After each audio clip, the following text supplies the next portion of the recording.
Kashi news channel, सच है तो बोलेगा।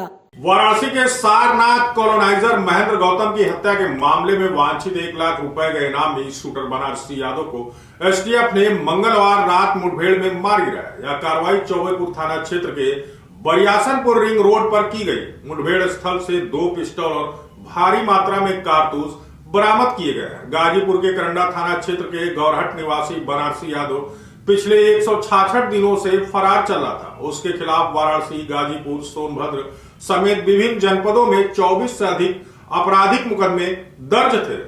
गौरतलब है कि 21 अगस्त 2025 को सारनाथ थाना क्षेत्र के सिंहपुर में बाइक सवार 3 शूटरों ने कॉलोनाइजर महेंद्र गौतम की गोली मारकर हत्या कर दी थी। इन सनसनीखेज वारदात के बाद से कमिश्नरेट पुलिस और एसटीएफ बनारसी यादव की तलाश में जुटी हुई थी।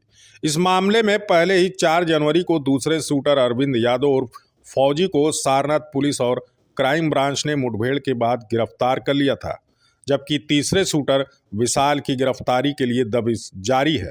एसटीएफ वाराणसी इकाई को सूचना मिली थी कि बनारसी यादव गाजीपुर वाराणसी हाईवे के रास्ते फरार होने की फिराक में है। सूचना मिलते ही एसटीएफ और स्थानीय पुलिस ने संयुक्त रूप से घेराबंदी की। खुद को घिरता देख बनारसी यादव ने पुलिस टीम पर फायरिंग शुरू कर दी। जवाबी कार्रवाई में उसे गोली लगी, वह अचेत हो गया।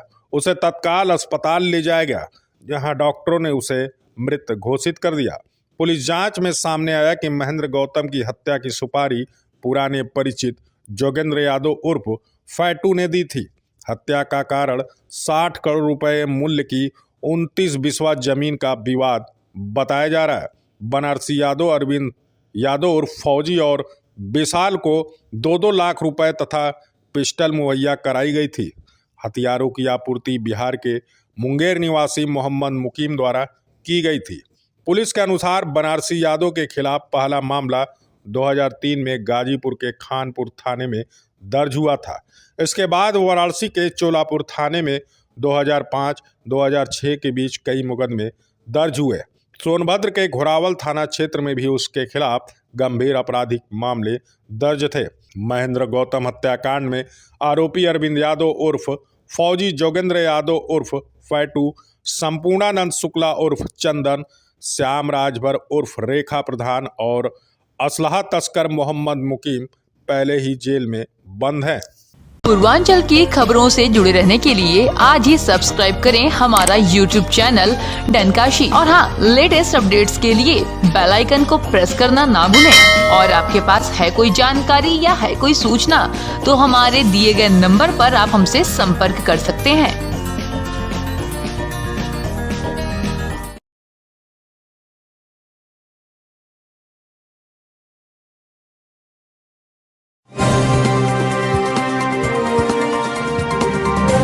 देख रहे हैं डनकाशी न्यूज चैनल, सच है तो बोलेगा।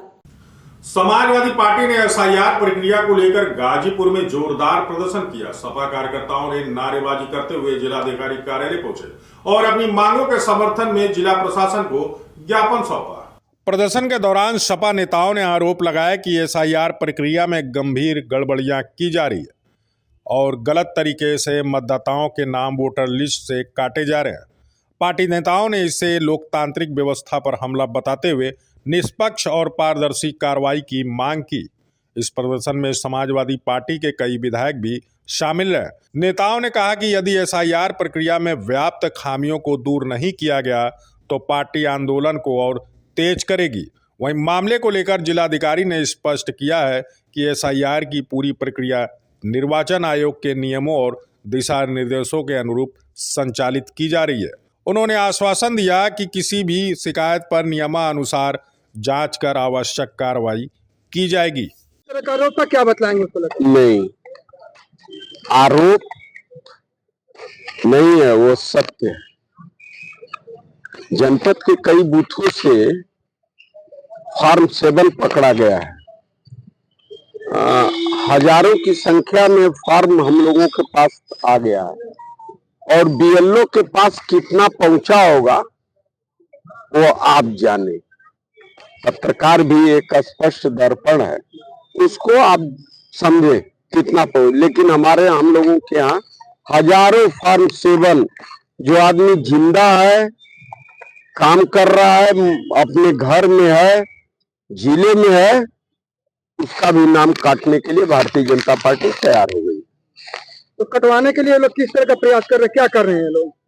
अरे फॉर्म भर लेंगे, बीएलओ से दस्तखत करवा कर ला कर यहाँ जमा करके नाम कटवा देंगे। नहीं तो जो शिकायत करता है तो ये नहीं, डीएम साहब से मुझे पूरा उम्मीद है, डीएम साहब ने उसके नियम और नियमावली को बताया है कि इस तरह नहीं कट पाएगा, कटेगा तो उसका नियम यह है।